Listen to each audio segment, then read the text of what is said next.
जैसे बता रहे थे कि मियाँ तानसेन जो है वो प्रातःकाल भैरव राग से अकबर बादशाह को जगाते थे। तो भैरव जो है उस समय तो ध्रुपद परंपरा थी, ध्रुपदों में नोम तोम का आलाप किया जाता था। तो हम थोड़ा सा नोम तोम के आलाप से भैरव को शुरू करते हैं और फिर आगे आपको और जानकारी इसकी देंगे।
तो ध्रुपद का जो आलाप है अपने आप में इतना सूदिंग है कि हम प्रातःकाल जिस प्रकार से हमारा नेचर होता है, हम सुबह उठ के जितने शांत धीर गंभीर होते हैं, बिल्कुल वैसा ही ध्रुपद भैरव का जो है आलाप है। और ध्रुपदों में इस प्रकार का जो है आलाप जो है नोम तोम का आलाप बखूबी जो है वो लिया जाता है। तो मियाँ तानसेन की जब हम बात करते हैं, इसी प्रकार के ध्रुपद जो है वो गाकर भैरव राग में गाकर बादशाह को जगाते थे। मियाँ तानसेन जो है वो उनको हम कहें कि उनकी जो ध्रुपदों की रचना बहुत उच्च श्रेणी की रही है। उनके साहित्य को देखें तो हम ये कह सकते हैं कि मियाँ तानसेन को न केवल क्रियात्मक पक्ष बल्कि शास्त्र पक्ष का भी ज्ञान था। उनके द्वारा रचे हुए ध्रुपदों में जिस प्रकार से ग्राम मूर्छना का उल्लेख हुआ है, तो वो पूरी तरह से इस बात का प्रमाण है कि शास्त्र पक्ष भी उनका उतना ही मजबूत था। जैसे कि संगीत शास्त्र संबंधित जो उनका ध्रुपद है उसका साहित्य मैं आपको बताती हूँ। धैवत पंचम मधिम गंधार रेखव परज सुर साधि साधि गुनि निषादरे 13 अलंकार 22 श्रुति साधि बाद उचारी सारे गम पध निसा सुघर सानिध पमगरे त्रिविध सुरन मध्य तृतीय वितर्त जानत विद्वान सप्त सुर 3 ग्राम 21 मूर्छना 36 भेद नाद वाद तानसेन विधान रे।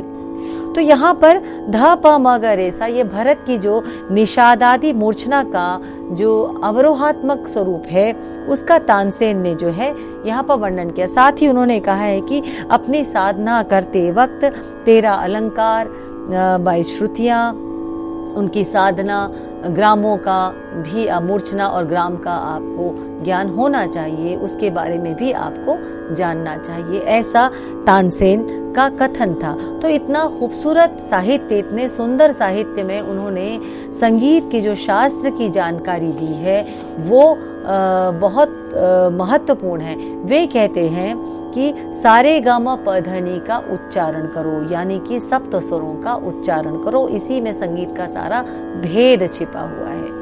तो ये उनकी इस कृति में इतना खूबसूरत सुंदर साहित्य मिला है। साहित्य संबंधी और देखिए, झूमी झूमी आवत नैना भारे तिहारे, बिथुरी अलके श्याम घन सी लागत, झपकी झपकी उघरी जात मेरे जान तारे, अरुण बरन नैना ता में लाल लाल, डोरे ता पर यह मौज वारी वारी डारे, तानसेन को प्रभु सदाई छके रहत, कोकिल की धुनी मोहि बिनु अंजन कारे। तो वे कहते कि यहाँ पर देखिए, बिखरी बिखरी अलकों को घन कहना कोई नई बात नहीं, लेकिन उन अलकों में ढक ढक कर उघड़ जाने वाले नैनों को तारे कहना विलक्षण उत्प्रेक्षा है।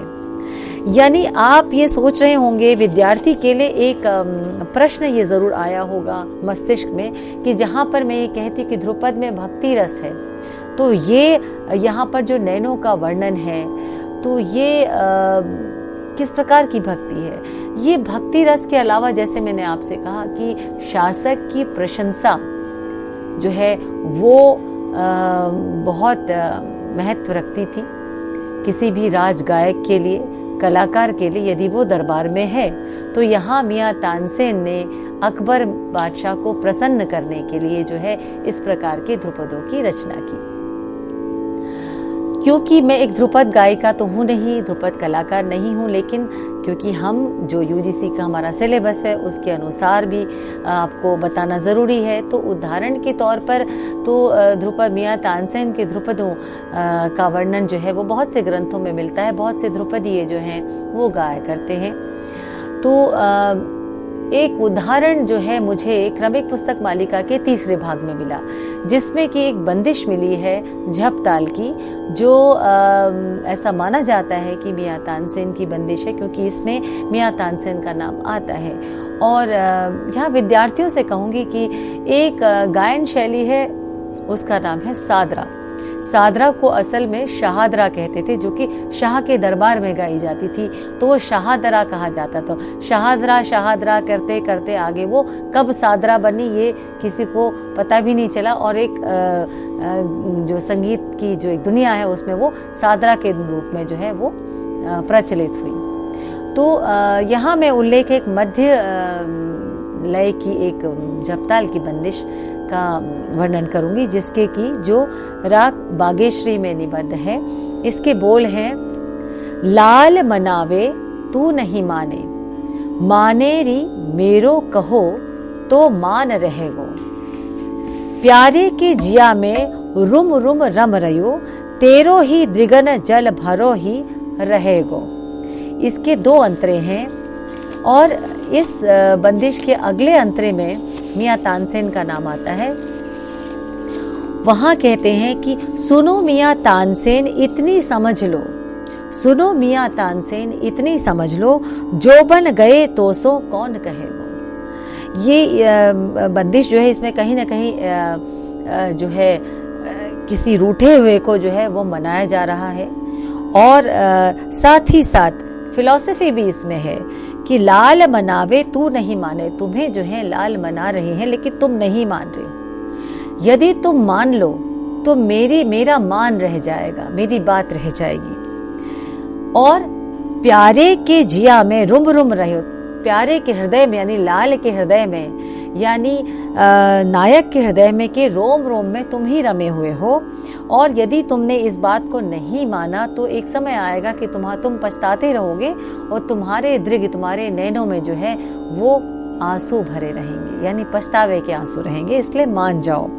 अब ये कहते हैं, सुनो मियाँ तानसेन इतनी समझ लो। मियाँ तानसेन कह रहे कि सुनो और मेरी इतनी बात समझो कि जो बन गयो तो सो कौन कहेगो, कि जब तुम्हारा यौवन ढल जाएगा तो तुमसे इस बात को कौन कहेगा, यानी ये समय निकल जाएगा। फिलॉसफी ये कहती है कि समय निकल जाएगा तो इस बात की कोई अहमियत नहीं रह जाएगी। तो समय को समझिए, समय के महत्व को समझिए और मेरी कही मानिए। तो ये बंदिश जो क्रमिक पुस्तक मालिका में पंडित भातखंडे जी के द्वारा जो बताई गई है, इसको मैं आपको प्रस्तुत कर रही हूँ।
झपताल की बंदिश है, 10 मात्रा की ताल है झपताल, जिसमें कि 4 भाग हैं, 2-3 2-3 का विभाजन है।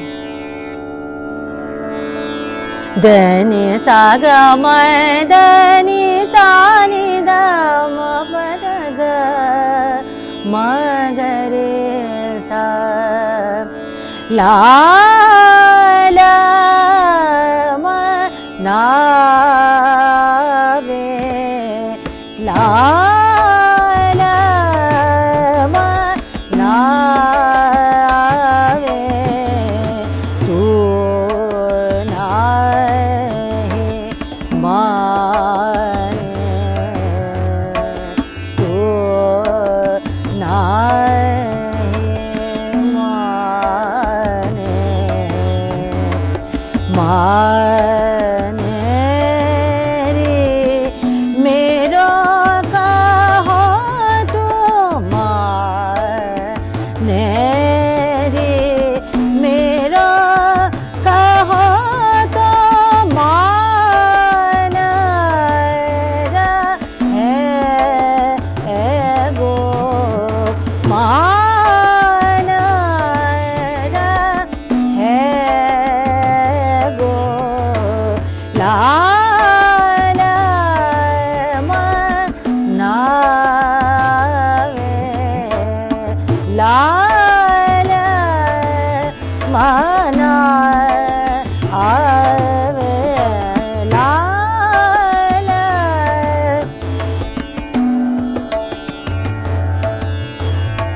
प्यारे के जिया में रोम रोम राम राया प्यारे के जिया में रोम रोम राम राया रोही मृगन जल भारही है गो ला ला मना आवे ला ले मना मनावे ला ला मना आवे। अब अगले अंतरे में मियां तानसेन का जहां नाम आ रहा है। सुनो मियां तानसेन, सुनो मियां तानसेन, इतनी समझ लो जो बन गए तो सो,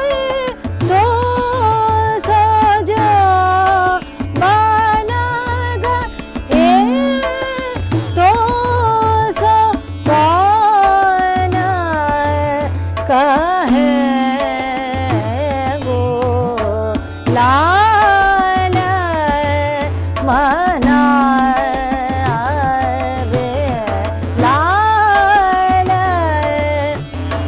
लाल मनावे, लाल मनावे तू नहीं माने, माने माने ना, लाल मनावे, मनावे, लाल मनावे, लाल दनी दनी सगम सगम दन मदनी दम पदग मगरनि सदनि धनि सनि सलाल, लाल मनावे, लाल मनावे, ला आल मनावे।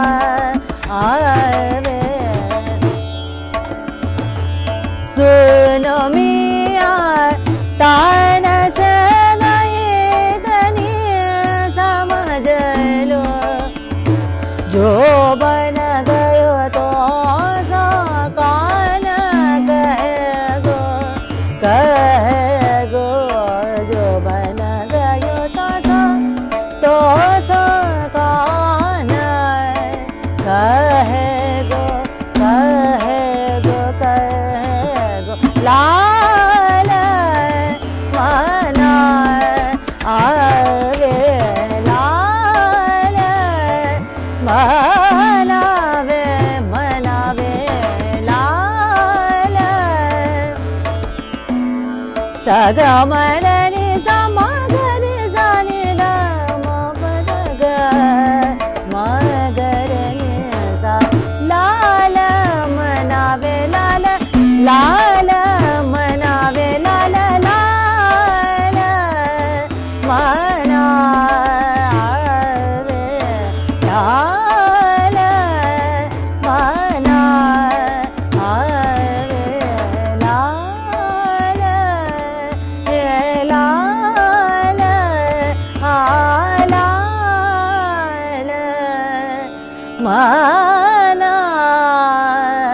लाल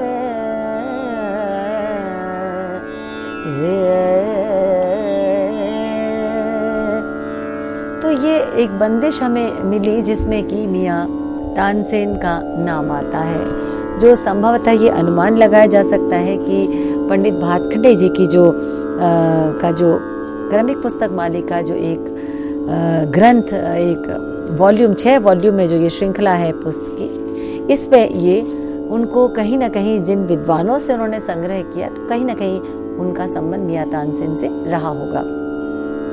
तानसेन की चर्चा जो है वे बहुत से जो है इतिहास के ग्रंथों में मिलती है, जिनमें कि आईन अकबरी और अकबरनामा, जिसको कि अबुल फजल ने लिखा, जो अपने आप में एक प्रमाण है, जिसमें कि उन्होंने मियां तानसेन के विषय में जो लिखा है कि 1 सहस्त्र वर्षों तक जो है मियां तानसेन जैसा गायक नहीं हुआ है। तो ये अपने आप में एक बहुत बड़ा प्रमाण है। इसके अलावा एक और ग्रंथ है मुंतखिबुत बारीख, इसे अब्दुल कादिर बदायूनी ने लिखा, और जहांगीर द्वारा रचित ग्रंथ तुझके जहांगीरी, और इसके अलावा इकबालनामा जहांगीरी, जिसको कि जहांगीर कालीन जो थे मुज़्ज़फ़र खां इन्होंने रचा, और शाहजहां के जो समय में फ़कीरुल्लाह इनके द्वारा रचित जो ग्रंथ था राग दर्पण, इसमें भी जो है मियाँ तानसेन के विषय में मिलता है, बहुत से जो है वो मिलता है।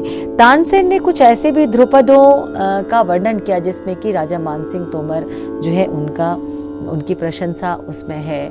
तो संभवतः ये कहना गलत नहीं होगा कि मियाँ मानसिंह तोमर जी के जो दरबार में भी कुछ न कुछ मियाँ तानसेन का संबंध रहा होगा, ऐसे जो है अनुमान लगाए जाते हैं। अबुल फजल ने अकबरनामा में लिखा है कि 22 मई 1553 यानी 26 मई 1553 में मियाँ तानसेन की मृत्यु हुई। इनके 4 पुत्र थे और 1 पुत्री का वर्णन है।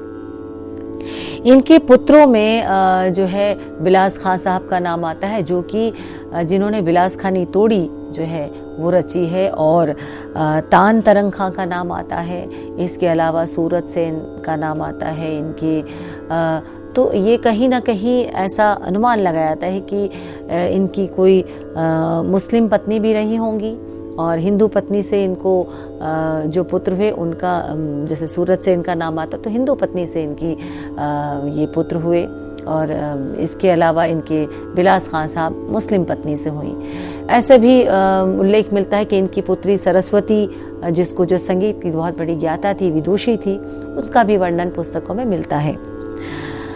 ध्रुपद जो है, जो ध्रुपद जो उन्होंने रचे हैं उसमें इन्होंने ग्राम मूर्छना का जो वर्णन किया है, श्रुतियों का जो वर्णन किया है, स्वरों का जो वर्णन किया, उसका कहीं ना कहीं संबंध संगीत रत्नाकर से जोड़ा गया। संगीत रत्नाकर एक ऐसा ग्रंथ है जो कि 13वीं शताब्दी में रचा गया, जिसमें कि उस समय के संगीत का और उससे पहले के जो संगीत है उसका वर्णन मिलता है। और ये एक ऐसा आधार ग्रंथ है जिसको कि न केवल उत्तर भारत बल्कि दक्षिण भारत में भी इस ग्रंथ को उतना ही महत्व दिया जाता है आधार ग्रंथ के रूप में। तो कहीं ना कहीं ये भी एक प्रमाण दर्शाता है कि संगीत रत्नाकर के ऊपर चर्चा या उसका अध्ययन उस समय रहा होगा अकबर के दरबार में या अकबर के समय में। मियाँ तानसेन के जीवन काल में उन्होंने संगीत रत्नाकर जो है उसका अध्ययन भी किया होगा, ऐसा अनुमान लगाया जाता है। जब हम मियाँ तानसेन की बात करते हैं तो अक्सर हम जानते हैं कि मियाँ तानसेन जो है वो ध्रुपद गायक थे, और अबुल फजल ने भी जो है ध्रुपद गायकों को कलावंत कहा है। एक शब्द आता है कलावंत और कव्वाल, कलावंत और कव्वाल बच्चों का घराना। तो ये क्या है इन दोनों में अर्थ, ये भी मैं आपको बताऊं, क्योंकि एक विषय ऐसा आया है तो मुझे लगता है विद्यार्थियों को इसमें भी कुछ एक कंफ्यूजन होता है। तो क्योंकि जब मैं भी विद्यार्थी कॉलेज में पढ़ रही थी तो मेरे सामने भी ये दोनों शब्द आए तो कि कलावंत क्या है और कव्वाल बच्चे क्या हैं, तो बड़ा भ्रमित सी हो गई मैं कि ये है क्या। तो ये मैं आपको बताना चाहूंगी कि जो ध्रुपद गायक थे, जो बीनकार थे, बीनकार यानी जो वीणा का वादन किया करते थे, ध्रुपद गायक अक्सर बीनकार हुआ करते थे, एक साधारण शब्दों में उनको बीनकार बोल दिया जाता था। इनको कलावंत की उपाधि दी गई थी, कलावंत कहा जाता था, जिनको कि बहुत सम्मान था, समाज में बहुत सम्मान था, समाज में उनको दरबारों में उनका बहुत आदर हुआ करता था, और शासक उनको बहुत आदर की दृष्टि से देखते, तो इनको कलावंत कहा जाता था। और ये कहीं न कहीं जो कहा जाए कि गुरु शिष्य परंपरा तो थी ही थी, लेकिन जो ध्रुपदों का निर्माण, ध्रुपदों की रचना, ध्रुपदों को संगीतबद्ध करना, इन कलावंतों का काम था। यानी कलावंत ध्रुपद की ही साधना में थे, और कलावंतों में जैसे मैंने कहा ध्रुपद गायक और बीनकार ये थे। मियाँ तानसेन की जो संगीत परंपरा जो आगे बढ़ी उसमें 2 श्रृंखलाएं हुई। एक श्रृंखला थे ध्रुपद गायक, दूसरी श्रृंखला जो थे वो वादन की ओर गई, जो कि आगे चलकर सैनिया घराना के रूप में आई। और ध्रुपद जो थे वो ध्रुपद की जो परंपरा आगे गई गायकों की, वो ध्रुपद परंपरा को लेके आगे बढ़े। तो इनको बीनकार कहा जाता था या इनको कलावंत कहा जाता था, और इनका काफी आदर था। अब दूसरी श्रेणी आती है, वो है कव्वाल बच्चों की श्रेणी। कव्वाल बच्चों की श्रेणी जो थी ये एक अलग श्रेणी थी जिसका कलावंत से कोई सरोकार नहीं था। मैं यहाँ पर एक इससे पहले की एक कुछ व्याख्यानों में मैंने आपको बताया, अमीर खुसरो साहब का वर्णन किया।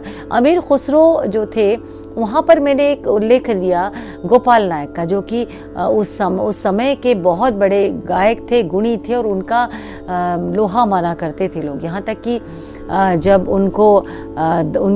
उनका और अमीर खुसरो का जब आपस में एक प्रतियोगिता हुई, तो वहाँ पर अमीर खुसरो साहब ने कुछ बच्चों को, कव्वाल बच्चों को तैयार किया था, जिन्होंने कि गोपाल नायक के ही गायन को हूबहू वैसा कव्वाली के रूप में प्रस्तुत किया। तो यहीं से कव्वाली शुरू हुई ऐसा माना जाता है।